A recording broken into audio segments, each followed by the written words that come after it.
Alexandra lanza el tema. Hágala introducción.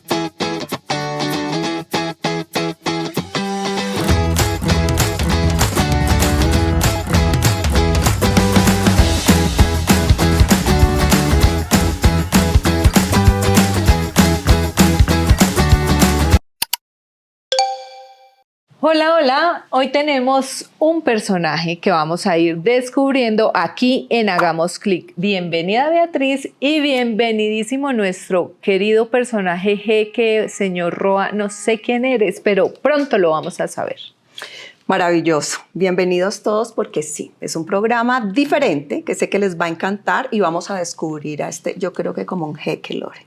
Parece, ¿no? Parece porque con esas gafas y todo lo veo empoderado, millonario. No, es que millonario se ve. Sí, total. Así por encimita. Millonario, no millonario. Bienvenidísimo, Hagamos Clic. Un abrazo para todos y es un inmenso placer estar aquí acompañado de este par de damas tan hermosas, Beatriz, a Lorena, un saludo muy especial y para mí es un honor estar aquí haciendo clic. Hoy vamos a hacer clic. Eso es, vamos a hacer clic los tres y vamos a ir descubriendo este personaje. Así que yo creería que podemos ir desnudándolo, quitándole prendas. Claro que sí. Estás muy atrevida. Este par de gatas están, pero... ¿Y él sí te dio permiso para eso? Sí. ¿Sí? ¿En serio? Sí. Permiso es total. Él se deja, eso es lo mejor. Vamos a ver entonces de qué y de qué personaje estamos hablando. Yo te doy el permiso a ti, Loren, de irle quitando ese turbante tan especial que tiene. ¿Por qué no te paras? Me parece. Le vas quitando todo. Empecemos. Esto empezó bien o mal, ¿tú qué dices? Bien, okay. Empieza bien. Todo por el bien. Ay, muy bien. Les quiero decir que un turbante original, ¿no? ¿Ah, sí? Sí, Cuéntanos. no lo compré por acá cerca. Es un turbante que compramos en Qatar. ¡Wow! En Qatar, en una tienda en Qatar. Ahora con el motivo del Mundial estuvimos en Qatar y compramos eso porque si uno va a Qatar y no compra un turbante de esos que es el que caracteriza al país, pues no ha ido. Pues hombre, claro. No ha ido. Entonces, además es muy lindo. Está bellísimo. Casi todos compramos nuestro turbante. Sí, traerlo de recuerdo. Además que ir a Qatar pues no se va todo el día. Uno no va cada rato. Sí, realmente. Uno no va como ir ahí a Barranquilla o a Cartagena o a Cali, no. Sí. Además le luce, caballero. Muchísimo. No, Muy y bien, tengo que decir que además esto pesa. Yo pensaba que eso era un tema liviano. No, y pesa. este arito es pesadito. Es como un cordón. Bueno, ahorita es un cordón como de tela, pero tela fuerte, tela dura. Ahorita también no lo podemos poner. Sí, claro que sí. Claro. Las damas también lo usan. Estamos haciéndole honor al Halloween. Así que este par de gatas y este jeque, bueno, vamos a ver qué pasa durante toda esta entrevista. Me perdonas la túnica que no la pude traer. Sí, no. Pero la túnica se quedó en el avión. ¿Cómo Me la quité así? para entrar al baño y quedó en el avión. Ay, Qué no puede triste. ser. La característica, ¿no? La túnica característica que tienen ellos hasta ahora, pero siempre el corte bajo. La gente dice, ¿será que andan con la túnica sola? No, nunca. Ellos andan con su ropa, pero la túnica va encima. Ah, no es la ropa interior, tiene pantalón, camiseta. Andan con ropa por debajo porque ellos no la usan todo el tiempo, ni usan todo el tiempo el turbante. Si se van a sentar en algún lado o una cosa especial, se la quitan y se sientan como cualquier persona de acá, del occidente, sin problema. Se sientan y lo hacen. Ah, qué chévere. Sí. Se conoce un poquitico Sí, otra cultura. yo tengo dos fotos. Dos fotos con la misma persona, que es el presidente y uno de los dueños del Paris Saint-Germain, que es uno de los tipos más ricos del mundo, en una comida con turbante y con su túnica el señor, y después sin turbante y sin túnica en la misma comida. Wow. Okay. O sea, otra persona. Sí, me lo tomé en una invitación del presidente Ramón Yesurún en esa comida de la Federación de Fútbol, y cuando llegó yo dije, de pronto se va y no podemos, y como andan tan escoltados, entonces le dije la foto, me tomé la foto, pero después que lo vi ya con saco y corbata, le pedí la foto. Ah, esa foto era imperdible. Sí, increíble. Sí. Bueno, caballero, ¿nos podemos ir quitando las gafas, por favor? Nos quitamos las gafas. Claro. Bueno. Muchas gracias. Y le damos la bienvenida. Ahora sí, el pobre Javier. Al contrario, Ahora sí le damos la bienvenida a semejante narrador, presentador, periodista. Y gran ser humano. Y gran ser humano. Gracias, eso. De todos los calificativos, ese para mí es el más importante. Así es. Bienvenido, Javier Fernández, el cantante del gol. Hagamos clic. Un abrazo para ustedes. Gracias de nuevo por invitarme. Y me complace mucho estar con un par de damas que hablan casi siempre de las cosas que a las mujeres les gusta. Si me invitaron, es por algo. Por supuesto. Así es. Tú nos vas a hablar de cosas que a las mujeres nos gustan. De eso estamos seguras. Totalmente. Así es. Bueno, Javier, queremos que nos cuentes de Javier Fernández, de la persona, de ese ser humano que, como lo acaba de decir Lorena, es un ser humano tan especial que además Colombia lo reconoce por eso, por ser ese ser humano especial que le ha dado tanta felicidad a este país. Bueno, pues Javier Fernández es una persona que creció en un estrato humilde, en una familia de 12 hermanos. Hay cosas que yo no he contado que seguramente voy a comenzar hoy a contar y que van a continuar en mis redes sociales, que voy a contar la historia de mi vida. Yo soy un niño que está vivo porque Dios quiso. Okay. Porque mi madre, después de haber tenido, pues imagínate, 9 hijos, después vengo yo, porque en mi casa son los tuyos, los míos y los nuestros. 4 de mi madre, de los cuales ya no queda sino uno, que es Robinson. 5 entre mi mamá y mi papá, que somos los Fernández Franco, y después 3, los Fernández Rojas, que son 3 hijos de mi papá. Wow. Entonces, es una familia de 2 hermanos, siempre juntos, porque mi mamá cuando se casa con mi papá ya tenía sus 4 hijos, pero vivía sola, y no le dejaban ver los hijos. En esa época era así, ¿no? El padre de mis hermanos era policía y le tenía prohibido ver los hijos. Entonces increíble, mi papá no llega, sabía eso. Sí, mi papá llega y la conoce. Mi papá tenía entre 19 y 20 años, recién salido del ejército, un hombre con todos los bríos, pero mi mamá no era una señora de edad. Mi mamá tenía 26, 27 años apenas y ya tenía 4, ¿cierto? Las mujeres en esa época, no todas, una mayoría impresionante, siempre tenían hijos muy niñas. Sí, comenzaban muy jóvenes, ¿no? Muy jóvenes. Mi mamá se fue de su casa a los 14 años. Mi mamá tuvo a mi hermano Ever, que es el mayor de todos, muy jovencita. Y entonces a los 26 ya tenía 4. Ya le habían empujado 4 y como los televisores no habían llegado todavía a Colombia.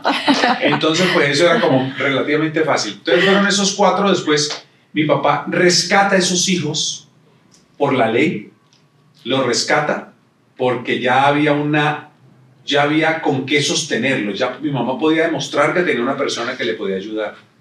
Y rescata a los 4, los trae a vivir con ellos y comenzamos a nacer los 5 Fernández Francos, de doña Orfa María Franco y don José Omar Fernández Betancourt. Entonces comenzamos ya a nacer los 5, y ya cuando estábamos los 5, mi papá muy querido quiso colaborar con más. Y entonces, ay, qué querido, adoradísimo. Mi padre. Entonces vinieron 3 más, siempre con una responsabilidad única de parte de mi papá. Mi papá fue un hombre supremamente responsable y muy hecho para las cosas que él pensaba, como buen ancestro paisa que tenía, como buen paisa, siempre era muy puesto para lo que él creía que tenía que ser. Eso es así. Y fuimos conmigo 12. El menor de mi casa antes de llegar era yo. Dicen los demás que sigo siendo yo. Yo tengo un par de hermanos que todavía hay de parte de mi papá, a los cuales quiero mucho, que es Nelson y Asmed. Tiene apellido, tiene nombre árabe para que veas. Asmed. Y entonces ya fuimos creciendo todos. Como se tienen que dar cuenta, pues obviamente yo nazco y crezco de un milagro, porque yo nazco de 6 meses de nacido. Y el médico, no, pues, ¿y qué pena? Pasó? Imagínate donde hubiera nacido de 9, entonces el tamañito. No quedó aquí. No, pobre mamá. Pero el médico, cuando yo nací porque como dicen ahora, se vino el bebé, nació el bebé. Los médicos, yo fui el único que tuvo médico porque todos nacieron, mis hermanos, todos nacieron en estaciones de ferrocarril, porque era jefe de ferrocarril, de estación de ferrocarril. Yo tuve la fortuna de nacer en la Cumbre Valle y tenía Cali muy cerca, entonces me alcanzaron a traer a Cali y el médico dijo que yo no me iba a criar. Le dijo a mamá, llévese el niño a ver cuánto le dura, pero el niño, ni los pulmoncitos, él no puede tomar todavía, no digiere nada, tiene muy débil, todo lo tenía débil. Y mi mamá dijo, vamos a ver. Y eso mejoró. Y eso fue mejorando todo. Pero además increíble. Para empezar, ese bebé tan pequeño y además que no incubadora, no nada. En esa época, imagínate. Claro, una época, de verdad, es un milagro. Claro, seguramente no sé dónde había incubadoras, pero por lo menos ahí donde yo nací no había. Claro. ¿Cierto? Que iba a haber. Entonces mi mamá me lleva a la casa, me mete en una habitación, mi papá compra una cantidad de algodón impresionante y me mete entre algodones y no me deja salir, no me deja ver, y ella se encierra conmigo 3 meses seguidos. Encerrada. Lo que faltaba de gestación, comía, mira sí, la sabiduría, ¿no? Sí, exactamente, sí. lo que es ser mamá. Uh-huh. Y era en medio de ella, mi mamá no dejaba que nadie entrara, mi mamá me daba unas gotas que le recomendó un médico, no recuerdo el nombre, el médico tratante que le dijo que yo no me criaba de apellido Egas, nunca se me olvida. Y comenzaron a darme, mi mamá me daba las goticas, obviamente yo no cogía pezón, pues no tenía fuerza en el labio, en eso he mejorado mucho.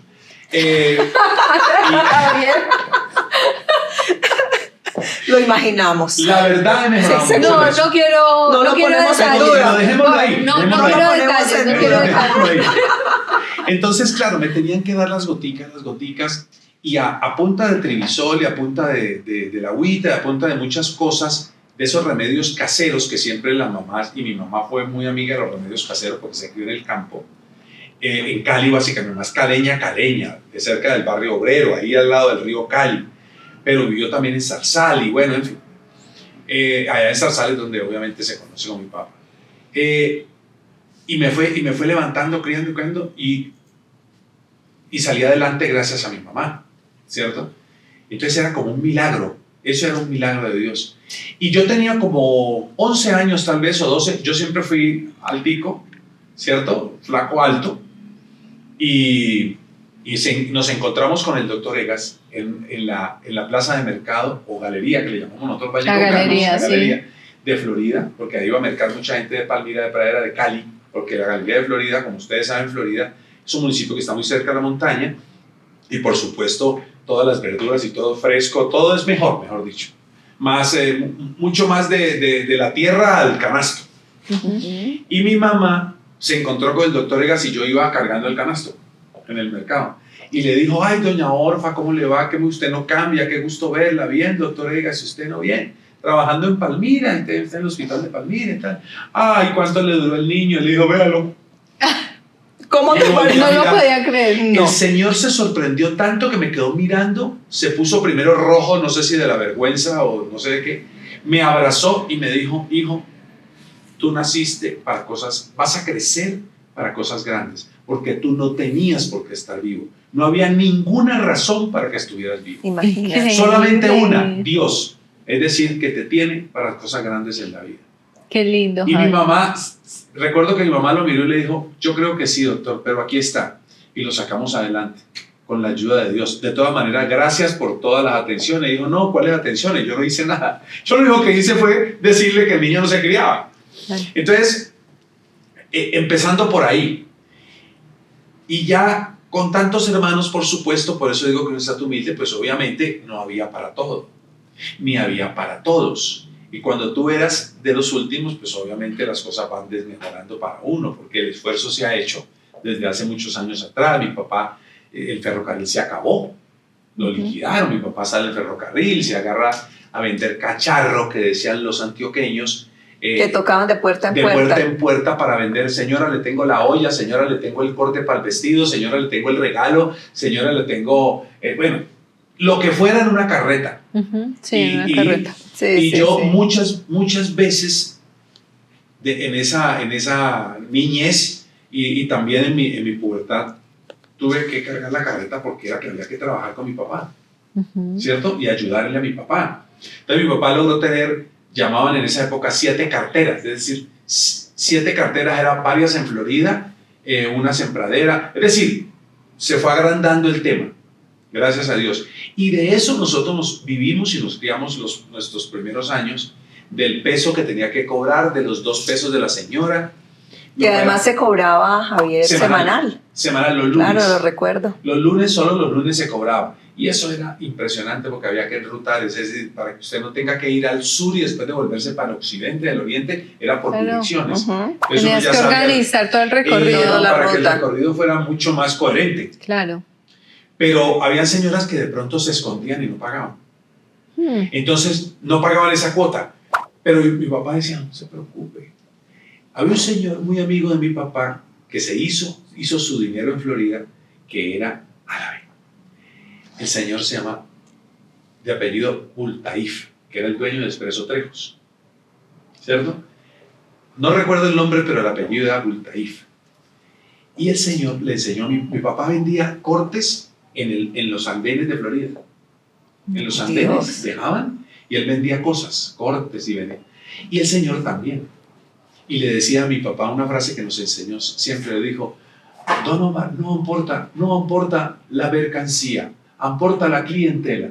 Mi papá aprendió eso y siempre dijo, no importa que la señora se quede, lo que me importa es que ella puede volver a ser clienta mía. Claro. Entonces, si la señora no le pagaba el peso, la de enseguida o la próxima que iba a visitar le pagaba 2. Y él decía, ¿vio? Ahí está la compensación, 1 y 1. Así es. La señora me va a pagar algún día.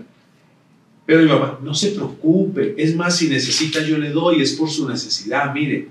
Mi papá era muy noble en eso, demasiado noble. Pero por eso siempre le fue bien. Entonces nos criamos en ese ambiente, nos criamos en un ambiente de trabajo, un ambiente de un pueblo donde yo considero que nací, crecí, que es el municipio de Florida, el cual amo con todas mis fuerzas y que espero algún día mejore en todas sus dificultades. Pero ese hace parte de mi vida, es parte de ese crecimiento, estudiando en colegio, en escuela pública primero. Y fuiste monaguillo, ¿no? Sí. En el pueblo de también, Florida. Fui monaguillo varios años, desde los 7 años, 8 años más o menos, como hasta los 13 años, cuando ya la túnica me quedaba aquí ya muy alta, entonces dije, no, yo no puedo estar más ahí. Y se muere el padre, se matan en un accidente, donde yo también me salvé, porque yo tenía que estar ahí al lado de él. Y si yo hubiera llegado temprano a acompañarlo a esa misa, que era en la montaña de Florida, en la Diana, yo me hubiera muerto ahí. Wow. ¿Alguna anécdota en ese momento de ser monaguillo y como estuvo tanto tiempo? Sí. O sea, ¿qué anécdota? Tengo muchas anécdotas. Una de esas. Te voy a contar una. Voy a ser infidente. Esto no lo he contado nunca, lo voy a contar. El padre, no voy a dar su nombre tampoco pero si alguna gente de Florida sabe que es así. Nosotros nos parábamos al lado. Este es el altar, el padre estaba a este lado. La misa de los domingos y de todos los días se llenaba, porque la gente era muy devota y ferviente. Entonces, Sigifredo Cano, que estaba a este lado, y yo éramos los compañeros monaguillos de toda la vida, cada uno al lado así. Yo soy un hombre de Dios de siempre. Yo quería ser sacerdote. Esa era como mi vocación. Por Dios. Quería ser sacerdote. ¿De qué nos estamos enterando?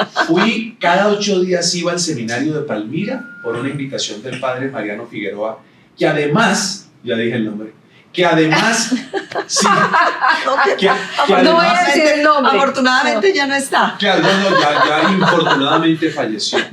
Él era mi padrino, mi padrino de confirmación, entonces me tenía un cariño muy especial.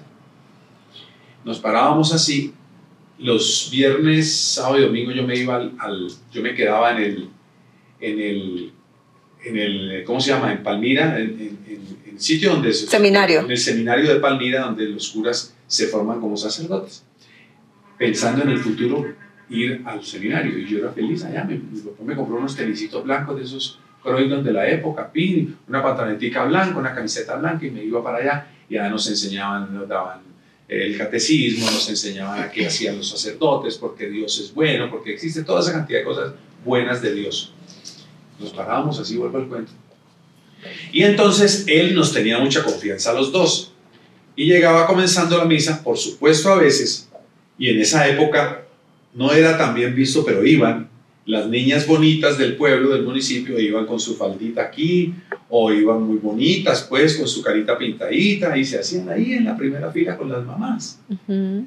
Y el padre, voy a hacer un gesto que él hacía, me miraba a mí, como que me dice, mire allá, ¿no? Ay, no puede ser.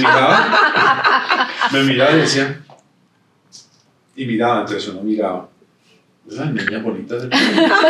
Yo me las encuentro ahora y les digo, ¿ustedes saben que eso pasaba? Ay, no sabíamos que eso pasaba. No, y menos en esa época, en esa jamás. época pero era simpaticísimo.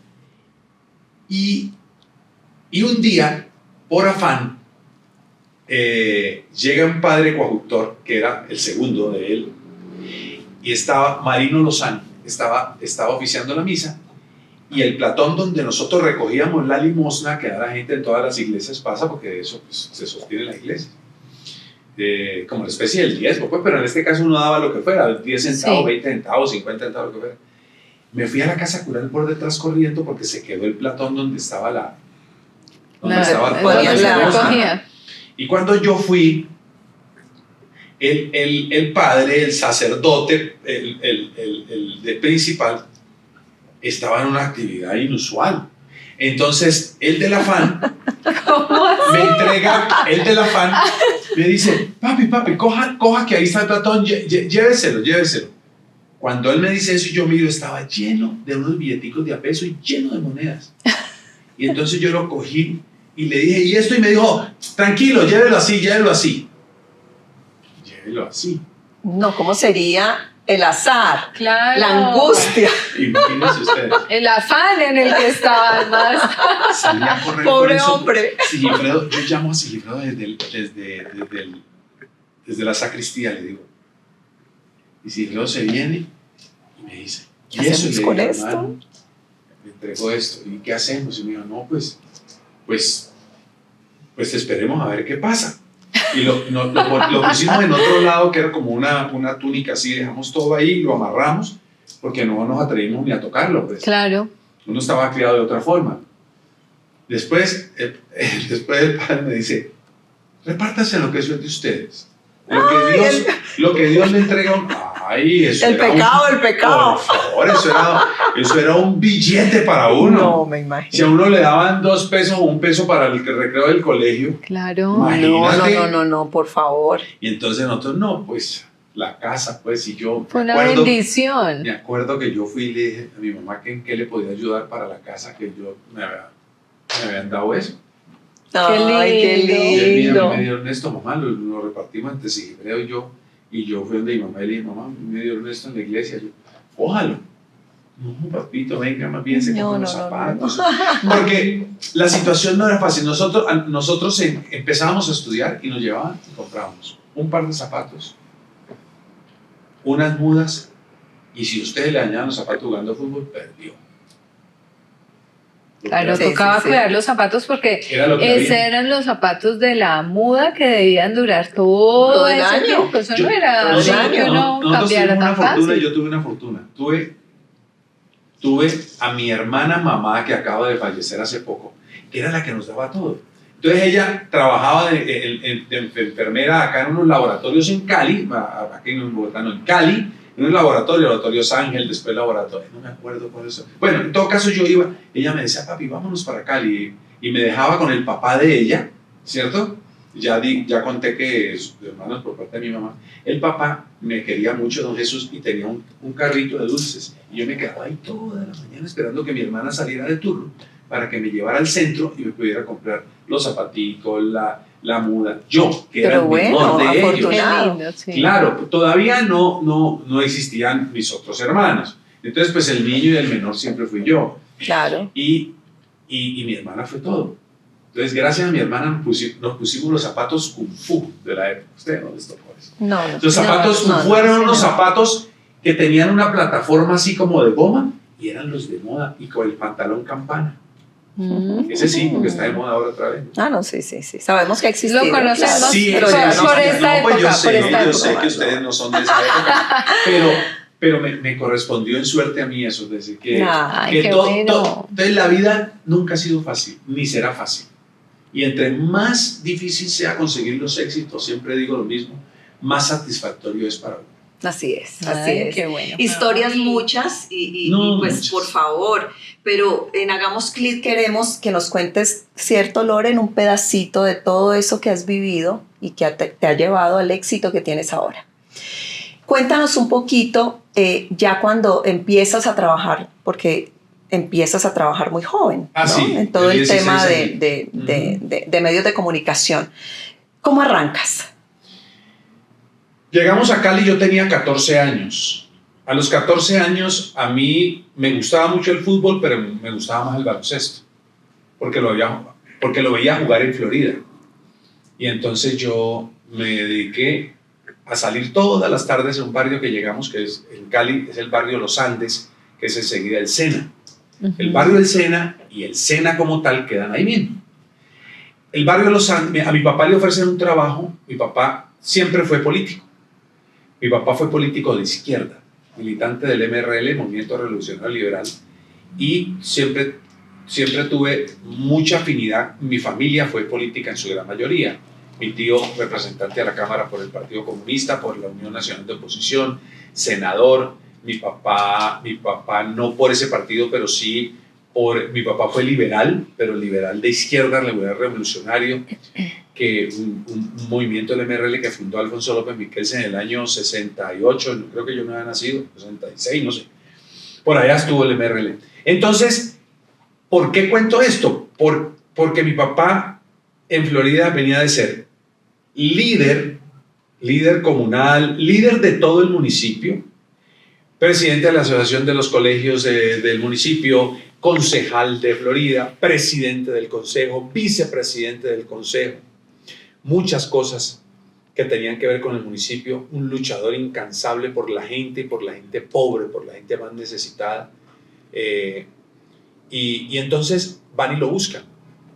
Y va y lo busca un señor que era el político más importante del Valle del Cauca y uno de los más importantes del país, Gustavo Balcázar Monzón, que todavía vive, esposo de doña Nidia Quintero de Balcázar, de Turbay primero, después de Balcázar, que ya acaba de fallecer.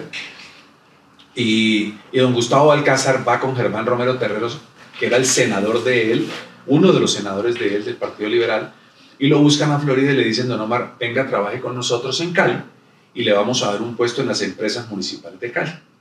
Mi papá empezó como jefe de mensajería de todas las empresas, tenía a cargo no sé cuántas personas, y entró en Cali. Entró en Cali, fue presidente del sindicato de las empresas municipales, duró poco porque no estuvo de acuerdo con las políticas de sindicalistas, pero fue líder de la corporación del Partido Liberal en el departamento del Valle. Entonces mi papá siempre estuvo vinculado al tema político, pero siempre a un tema más social que político. Entonces, eso nos valió la oportunidad de irnos para Cali. Hay que poner en contexto todo, porque ya, pero ¿cómo te fuiste para Cali? Dice, bueno, porque mi papá le ofreció un puesto y terminó de pensionarse allí en la empresa municipal de Cali. Y llegamos a Cali, yo llego de 14 años, comienzo a jugar básquet todos los días, me gustaba, me invitaron a un torneo interbarrios y un día un señor dijo, Carlos Paz, fue y me buscó y me dijo, ¿tú cuántos años tienes? Yo le dije, yo tengo 14 años, y me dijo, ¿cuánto mides? Yo ya estaba grande, 1,87, algo así, para el basquetbol era muy alto. Claro. No había en ese momento jugadores muy altos. Te espero en la Liga del Valle, esta es la dirección, vas a jugar con la selección Valle. Yo, eso fue la mejor noticia que me he dado en mi vida. Me fui, entrené, fui a ese primer nacional infantil, fuimos campeones, me fue muy bien y gracias a eso me becaron para estudiar en el Colegio Central de Comercio. Entonces yo estaba en el Liceo de Ciencias en una beca que le habían regalado a mi papá por tema político, y después ya el deporte me lleva a ser becado después de segundo de bachillerato, es decir, séptimo, y estudié becado todo el bachillerato y después entro a la universidad y hago universidad gracias al básquetbol, también becado, cosa que ahora infortunadamente no existe, debería existir. Entonces ahí comienzo yo a los 16 años a ir al estadio, porque el Coliseo Evangelista Mora queda aquí y el estadio queda aquí. Entonces nos pasábamos y íbamos a los partidos y yo veía a los narradores y los comentaristas y los veía a todos. Y yo veía a Oscar Rentería allá abajo con el micrófono y yo, a mí me gusta eso. Y fui y le dije a un señor Rafael Medina Corrales que trabaja en Radio Sotatensa, don Rafa, ¿usted por qué no me da la oportunidad? Y me dijo, pelado, ¿qué? De costeño, de Morroa, por allá, en la costa atlántica. Y me dijo, tú tienes buena voz, consíguete una entrevista y me la traes y hablamos. Y yo le dije, bueno, y mi papá me regaló una grabadora así grandotota que casi que me tocaba cargarla aquí. No habían grabadoras chiquitas.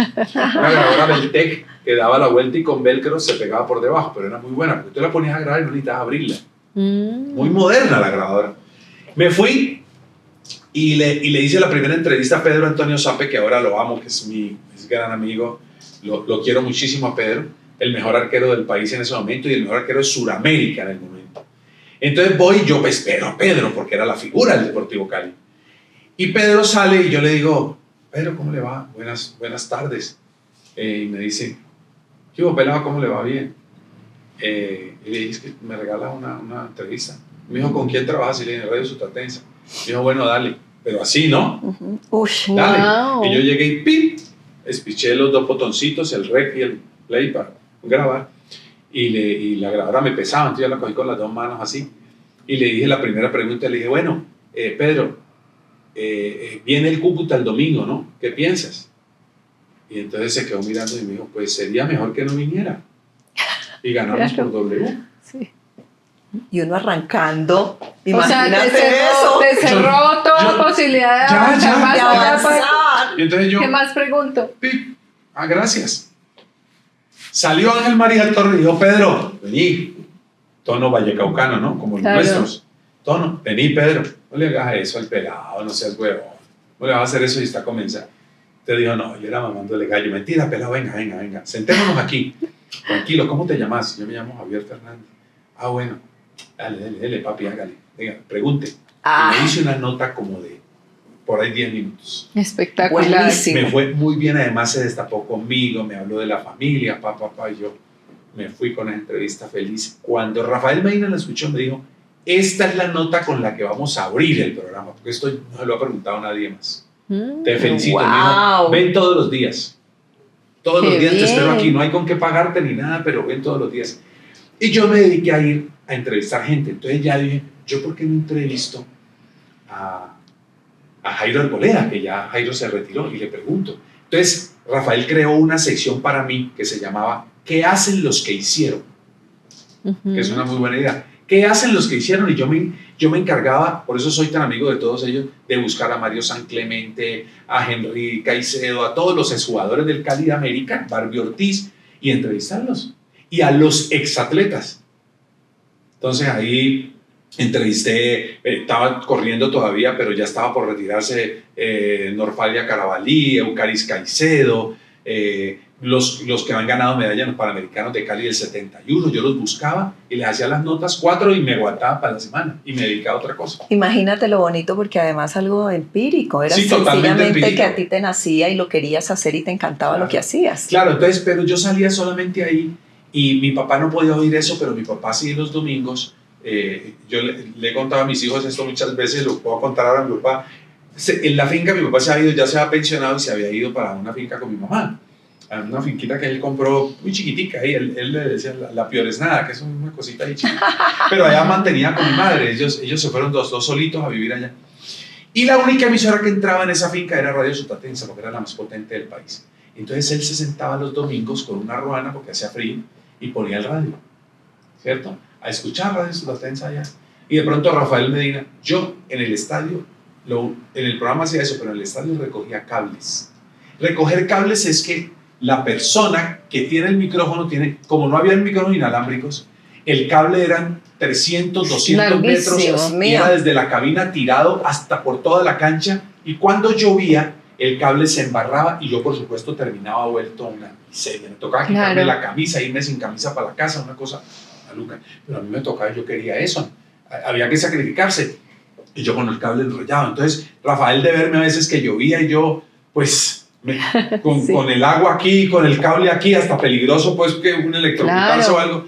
Entonces él me decía, estamos en el Estadio Olímpico Pascual Guerrero, ¿qué horas tiene, caballero? Y me ponía el micro y yo decía, las 2 de la tarde, 15 minutos, y mi papá escuchaba y decía, mija, venga, que mi hijo habló por radio. Ay, qué Y yo lo único que decía era la hora. Ay, súper lindo. Sí, espectacular, Entonces, no me imagino. pero después, cuando ya yo pude hablar más que comentaba, ya un día Rafael me dijo, venga, comente conmigo, a ver usted qué es lo que ha aprendido. Y yo me leía los libros de Stefan Kovacs, de Rinos Michel, me lo regaló Alberto Campuzano, y yo vaciaba eso todos los días. Entonces, si el jugador está aquí, ¿qué ventaja tuve yo? Que me la dijo el médico Ochoa un día. Me dijo, con razón tú ves también el fútbol, porque es que tú jugaste básquet y sabes estrategia del básquetbol. Y todo lo que tú ves de estrategia en el fútbol, me dijo el médico Ochoa, viene del baloncesto. Ay, imagínate. Todo viene del baloncesto, y Stefan Kovacs lo dice en el libro. Gracias al básquetbol, nosotros tenemos este esquema, el pressing, todo nace en el básquet, que todavía se hace. Todo lo que se hace ahora en el fútbol, se hace en el básquet. Por eso algunos, pues lo digo sin jactancia, lo vemos relativamente más fácil. Claro. Entonces yo me agarré a comentar un día y yo le hice un análisis a Rafael, también hecho, que me dijo, tú te sientas aquí conmigo. Y ahí comencé a comentar. A comentar fútbol. A comentar muy joven. No cumplía yo 18 años todavía. ¿Cuánto tiempo años. duraste en el tema del comentario del fútbol? Duré, tal vez, a ver, del 82, duré 10 años. Tal vez. 10 años. 9 años. Ay, pero ya te pagaban, me imagino. Después, Empezaron. No, después de 2 años, a mí me llama. Yo estoy del 82 al 84, antes del 84 en Radio Sotatensa, de cachete. De cachete, porque yo ya ahí termino bachillerato, yo termino bachillerato en el 83. Y me becan en la universidad, yo comienzo a estudiar primero en la Libre y después me paso a la Santiago, porque me dan la beca en la Santiago de Cali. Entonces yo ya comienzo a trabajar en Radio Super, y ya en Radio Super me pagaban el mínimo. Yo ya era... Bueno, buenísimo. Listo, arrancas a narrar. ¿Y qué pasa? Sí, del 84 arranco a comentar en Super también y anunciaba música. Yo anunciaba salsa, era una emisora de salsa. Entonces me pagaban por las dos cosas lo mismo, el salario mínimo. Ay, no me acuerdo si eran 75, 76 mil pesos, algo así era. Y comienzo a ganarme ese dinero ahí, que para mí era un platal, porque nunca me ha ganado un peso en la vida. claro. Pero usted tiene que venir de 5 a 7, que hay un programa de salsa que se llama Línea 55. Y la voz me ayudaba, entonces decían, se le oye muy bien. Oscar Rivas dijo, hermano, yo lo necesito a esa hora, era el director. Ya, acaba de fallecer hace poco Oscar Rivas. Terminó en una silla de ruedas lastimosamente.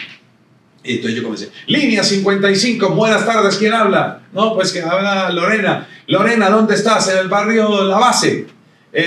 Bueno, estamos en Línea 55. ¿Qué te afana hoy? ¿Qué quieres decirle hoy a la gente? No, que qué chévere que estamos aquí disfrutando de la música de Radio Super. ¿Qué tema quieres escuchar? Ya ella le había dicho al tipo qué tema quería escuchar, claro. ¿No?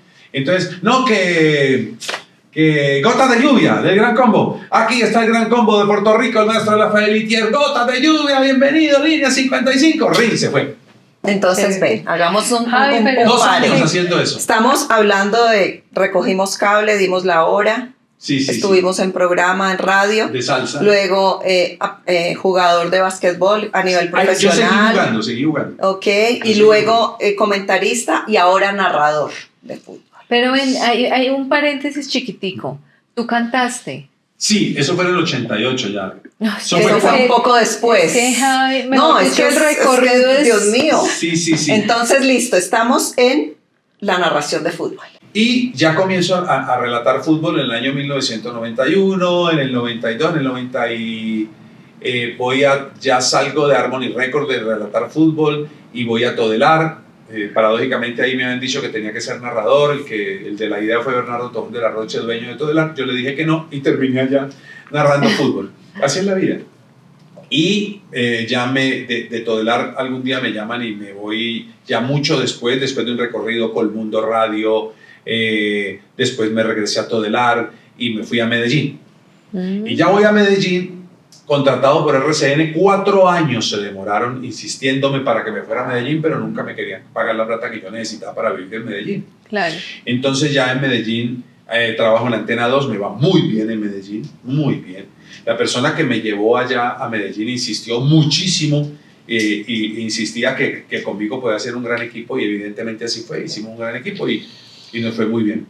Y de Medellín me llaman a Bogotá y yo me vengo a Bogotá en el año 97, llego a Bogotá, casi terminando el 97, 98, al porta del Mundial de Francia del 98, me vengo a Bogotá, comienzo a presentar los deportes, porque yo presentaba en Telepacífico, después presenté en Teleantioquia, después me vine a presentar a En Vivo 9:30, el noticiero en ese momento número 1 del país, en compañía de Yolanda Ruiz, a quien le tengo un cariño muy especial porque me enseñó y aprendí muchísimo, como todos los presentadores que trabajamos al lado de ella. Y ya ahí comencé una carrera diferente. Ya ahí comienzo a presentar a nivel nacional y a seguir relatando fútbol, narrando fútbol. Paso a RCN. Yo estaba en RCN, transmití los primeros partidos que transmití por televisión. Los primeros partidos de RCN en televisión como canal privado los hice yo, en compañía de Carlos Antonio Vélez. Regresé a RCN después de estar en Vivo y bueno, ahí comienza ya una carrera totalmente diferente de RCN a Caracol, en Caracol casi 19 años y regresé a RCN estos últimos años y bueno, con gran éxito, tengo que decirlo, gracias a hay algo que pasó, hay muchas anécdotas y ojalá tuviéramos el tiempo aquí nos quedamos. Claro. Hubo por allá algo que pasó en RCN cuando presentabas noticias. Una anécdota no muy agradable. Lo del prompter. No muy grata, sí. Eso fue terrible. Fue terrible, pero afortunadamente no. Pues los que iban, que querían como... No lo lograron. No lo lograron. A veces en esto hay gente inescrupulosa. Yo me sentaba a presentar y siempre que uno hace regularmente uno hace su propio libreto. Yo llegaba, hacía mi libreto, presentábamos Carlos Antonio y yo solos. No había llegado Ricardo de nada. Solos todos los noticieros. Él hacía el de la noche, yo lo hacía casi todos desde por la mañana hasta por la noche. Y nos sentamos, y uno presentaba a Liliana Salazar, ¿sí? Y yo me sentaba y resulta que lo que yo había escrito no era lo que salía en el prompter. ¡Wow! Te están saboteando. Claro, me cambiaban todo, pero como yo lo había escrito y yo estaba bien enterado, yo nunca me equivoqué. Entonces yo cada que me bajaba del set, me los encontraba a todos que no sabía yo quién era, entonces yo no sabía, pues yo decía, muchachos, otro día que intentan y otro día que no pueden conmigo, ¿no? ¿Pero te diste cuenta quién lo hizo? Sí, al final supiste. Sí, se dieron cuenta. Obviamente un día, Ana María Trujillo, que era mi compañera de set, un día ya no se aguantó y fue y le dijo al director, mira, aquí está pasando esto y Javier no quiere decir nada, pero me parece que esto hay que denunciarlo porque un día de estos hay una equivocación y va en detrimento del mismo noticiero. Eso fue Ana María Trujillo. Por supuesto. Entonces me llamaron y yo le dije, sí, pero no se preocupen que no pasa nada. No, sí pasa. Se agarraron a investigar, supieron quién era y al final la persona que hacía eso tenía su matrimonio en un mes o se iba a casar. Y entonces yo le dije al director de noticias en ese momento, no lo saquen, déjenlo que se va a casar y va a necesitar esto, no le hagan ese daño. Que las personas que hacen eso, que saben que uno sabe, después le ayudan. Claro. Entonces conté una anécdota chiquitica de Alex Gorayer, que le pusieron, el presidente del Deportivo Cali, le pusieron un árbitro, dice él, me robó en un partido y dijo, póngamelo en el otro partido. Y yo, pero ¿cómo? Si usted dice que lo robó, no importa, porque 2 veces no me roba, en esta me va a dar. Bueno, imagínate. Y así fue. Después se volvió un gran colaborador mío y me agradeció inmensamente, con pena y todo. Me dijo, perdóname. Yo le dije, hermano, no hay que perdonar, no te preocupes, los seres humanos cometemos errores. Le di un abrazo y siguió. Ay, qué bueno, Javi. Tengas esa nobleza en tu corazón. Sí, no, es que la gente de eso no pasa nada. No pasa nada. Cuando uno es un hombre de Dios, uno todas esas cosas las tiene que perdonar. Okay. Todo lo tiene que perdonar. Javier, ¿cuál ha sido ese gol que ha marcado tu vida? Que ha marcado una historia. Yo sé que son muchos, pero ese gol que tú digas, Dios mío, y que Colombia, tú sabes que vibró, se emocionó, lloramos, de todo. Yo creo que lloré yo. El gol de James Rodríguez del 2014 contra Uruguay en el Maracaná. Ese es un gol que no se va a olvidar jamás. Como no se le olvida a muchos, entre ellos a mí, el gol de Freddy Rincón en el 90. Claro. Frente a Alemania, ¿cierto? A mí no se me olvida. Y cuando a mí me dicen, ¿qué recuerdas de William Vinasco? Yo recuerdo a William en ese gol y lo recuerdo como compañero, porque William fue un excelente compañero. Claro. Trabajamos juntos. Él inicia toda esta historia. Él es el que arranca y nos abre un camino y nos dice, vengan, narren de esta forma que hace. Y así fue. Y hay que reconocerle a la gente las cosas que ha hecho en la vida, hay que reconocerse. Entonces, yo creo que ese gol es el más importante para mí. Bueno, Javi, esta historia tuya es súper linda, pero ahorita queremos que nos cuentes ese gran salto que estás dando, porque vibras y te encanta todo este tema que nos has contado sobre la narración, sobre estar metido dentro del tema del deporte, específicamente el fútbol, digamos que es como lo que te identifica. Y ahora te vas por otra línea. ¿Qué pasa? ¿Qué te movió? Yo creo que me mueve la gente. Okay. Me mueve la necesidad que tiene el deporte de tener dolientes, pero dolientes de verdad, dolientes que puedan darle un verdadero cambio. Porque el deporte y la medicina y los arquitectos y los abogados tienen dolientes. Pero esos dolientes son dolientes que se quedan acá como detrás de bambalinas, siempre protestando, pero no pueden hacer nada. Uh-huh. Entonces uno puede decir en las emisoras, en cualquier canal, mire, ¿por qué le recortan el deporte? ¿Por qué 1.400.000 millones de pesos menos para el deporte? ¿Por qué el deporte es la cenicienta, como lo dije en un video? ¿Por qué tiene que ser la cenicienta el deporte? A ver, señor presidente, a ver, gobierno nacional, ¿no se dan cuenta que el deporte es la salvación de este país? Todavía no se enteran que es la salvación del país. Y nadie tiene en cuenta en un plan de gobierno el tema deportivo. Es una tristeza. Es verdad. Está porque existe un ministerio del deporte. Y dan 2 pesos y hacen un escándalo y eso alcanza para nada.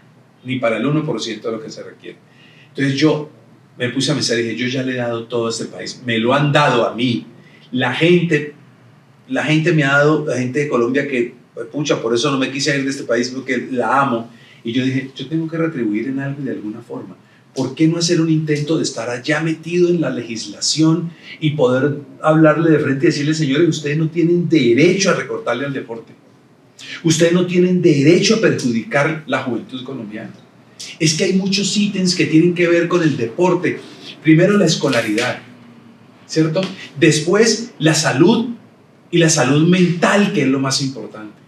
La oportunidad de participación, uh-huh. La oportunidad de la culturización, porque el deporte es cultura. Es que no tienen ni idea.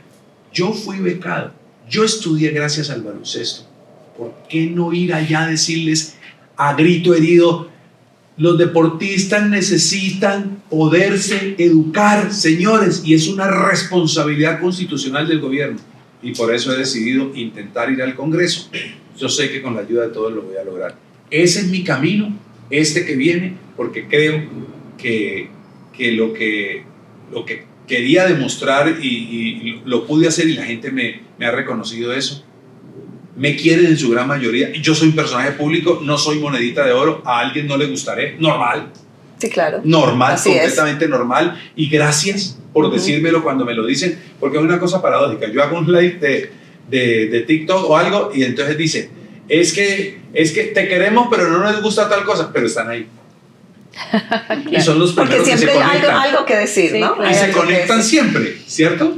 Entonces yo le digo, gracias. Así es. Porque nosotros algún día Carlos Lleras Restrepo, creo que fue Carlos Lleras, me excusan si fue el papá o el hijo, creo que Carlos Lleras Restrepo dijo, no habrá un buen gobierno sin una buena oposición. Y yo creo que nosotros necesitamos quien nos diga lo contrario también. Todo bueno es imposible. Imposible, y todos pensamos diferente. Pero ven, Javier, fueron casi 42 años. Sí, cumplo 43 ahora en febrero.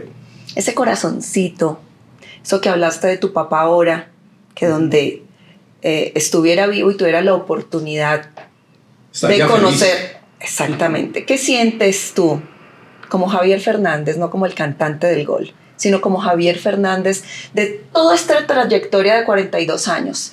Y de que la gente, estoy completamente convencida, Loren, la falta que le vas a hacer ahora en el Mundial.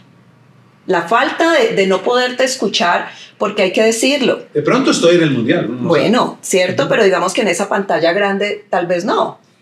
Entonces, ¿qué le podemos decir a esa gente desde el corazón, desde Javier Fernández, que ya no vas a estar? ¿Qué le podemos decir a todos esos televidentes y oyentes que Javier se va y hace como un par en el camino? Porque nunca sabemos, no sabemos el mañana, el futuro, ¿verdad? Nadie sabe el futuro. Pero ¿qué le podemos decir a toda esta gente que nos ve y nos escucha? Hagamos clic, que Javier Fernández, ¿qué siente? Abre ese corazón y dile a Colombia que te apartas de esto por un tiempo, no sabes, pero ¿qué hay en ese corazón? Yo solamente tengo para decir gracias. Y decirle a Dios siempre, como lo hago en las noches y en las mañanas, gracias Señor por haberme dado todo lo que me diste. Y gracias a la gente por haberme hecho sentir tan bien, por haberme hecho sentir feliz, porque yo fui feliz y soy feliz haciendo lo que hago siempre. El hombre, el ser humano es feliz cuando hace lo que le hace feliz. Y yo tengo en esta sangre una condición de servicio. Hay una frase que siempre digo y no dejo de decir, y espero que me entiendan y la copien, y es que el ser humano que vive para servir, sirve para vivir. El que no vive para servir, no sirve para vivir. Y yo soy un hombre de servicio, a mí me gusta hacer favor, a mí me gusta decir, te ayudo, lo hago, no te preocupes. Y esa condición humana que yo tengo, que me enseñó mi papá y que me enseñó mi mamá y que me enseñaron mis ancestros, es de eso, es de servicio. Entonces solamente tengo para decir gracias porque lo hice con amor, con cariño, y si me toca volverlo a hacer, lo haré porque estoy entero gracias al Señor. Esto que Dios me dio, que se llama cuerdas vocales y voz, va a permanecer muchos años. Los narradores importantes de la gran mayoría de los países del mundo son gente mayor de 60 años. Así es, así es. Todos. Ojo lo que les digo. Todos. Es verdad, es cierto. Si usted va a Argentina, mírelos a todos cuando los sacan por ahí. Todos son mayores. Hay narradores que yo admiro. Usted pregúntele cuántos años tiene Mariano Clos. Usted pregunte el narrador de Brasil, que es el tradicional. Ese señor está por llegar a los 80 años y sigue él siendo el número 1 de Brasil. Es cierto. Es cierto.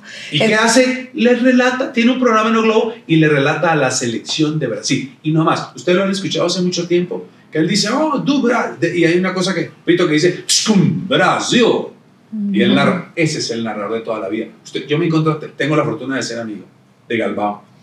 Y Galbao llega al estadio tranquilo, tiene una señora que le hace un masaje, tiene unas frutas, se gana casi $300,000 mensuales, cójame ese tronco en la uña, y tiene su avión propio, avión privado. Es una figura en Brasil. Y la gente lo ve salir de los estadios y lo aplaude y lo aman. Entonces, el tema aquí no es de edad. No. El tema aquí puede ser de otra cosa diferente, de conveniencias. ¿Le conviene a las personas de los canales que uno esté? Problema de ellos si creen que sí o si no, ¿verdad? Pero ya aquí es de conveniencias, de amiguismos, de yo, entonces, pero por edad, por favor. No. Eso sí, eso lo tenemos clarísimo, ¿verdad, Lore? Todos, ¿no? Váyase para Ecuador si quiere. Exacto. Váyase para Perú si quiere. No, Javier. ¿Cuáles son los relatores importantes? Y hay algo para decir, para ya ir cerrando, Lore, que además que, te digo, no solamente ya la pantalla, de hecho, vamos a terminar en todo este tema de redes, ya la pantalla y transmitiendo por otro lado. Por otro lado, eso lo sabemos. Ya se hace. Para ir finalizando, ¿qué piensas del disfraz? ¿Alguna vez te has disfrazado y te ha tocado disfrazar tu personalidad para agradar, para llegar a conseguir un puesto? Cortico. Y sí te gusta disfrazarte, porque además hoy es cierto, hoy es el día que le hacemos el honor al Halloween. Yo para conseguir un puesto jamás me he tenido que disfrazar. Okay. Es más, por eso me he ido de algunas empresas. Perfecto. Una de las razones por las que me voy del canal RCN, y esto lo voy a confesar hoy en Hagamos Clic, que no lo he dicho y lo voy a decir, porque yo no me quise poner un disfraz. Porque yo nunca le tuve necesidad, ni para ser buen estudiante, ni para ser buen profesional, llevarle flores a la maestra. Como no llevo flores a la maestra, entonces no estoy donde ellos quisieran que yo estuviera, ni cargo bolsos. ¿cierto? Ni Así cargo es. maletas. Así es. Yo no soy así. Eso sería un disfraz. Okay. Yo no he sido. Sí me disfracé un día de un hombre de valor el día que me tocó comentar un partido de baloncesto sabiendo que mi papá se estaba muriendo en una clínica en Cali. Bueno, imagínate. Cuando me dijeron, hey, eso es una anécdota muy... Estaba yo en Cartagena en un nacional, final del nacional, todos vestiditos porque era el grupo radial colombiano en ese momento y me habían contratado para comentar los partidos y el narrador era Esaú Jaramillo, que era el mejor narrador de básquet que ha tenido este país. Hay otros ahora muy buenos, Marden, los demás son muy buenos. Y yo narré básquetbol también, esos fueron mis inicios. Pero ojo, ese día me llaman por el interno al aire y me dicen, Javier, sí, dime, es que te queremos dar una noticia, como no había celular. Claro. Te queremos dar una noticia, es que tu papá le dio un infarto y un derrame y está mal en los seguros de Cali, parece que se muere, pero no te preocupes. Dios. Yo tenía el micrófono y yo lo solté. Mi papá me había dejado en el aeropuerto, hacía 5 días. Wow, qué duro. Y me había dicho unas cosas que no me había dicho nunca. Cuando yo pongo el micrófono aquí, así se sube en ese momento Oscar Rentería, que era el presidente del Grupo Radial, y me dice, Javi, si quieres vete para el hotel, que yo hago el partido. Y le dije, no, yo termino. Y ese día me disfracé de valiente. Dios. Y terminé el partido comentando, no sé de dónde me salían tantas cosas, pero me salieron. De los disfraces más complicados, ¿no? Sí, me estaba esperando para morirse. Qué horror. Porque le faltaba el niño que llegaba a la clínica. ¿Cierto? Durísimo. Y cuando llegué se me murió mi papá. Pero ese día yo seguí derecho. Imagínate. Yo hubiera podido decir, me voy, no soy capaz. Qué fuerte, claro. Fuertísimo. Eso, ¿un mejor disfraz que ese? No. Imposible.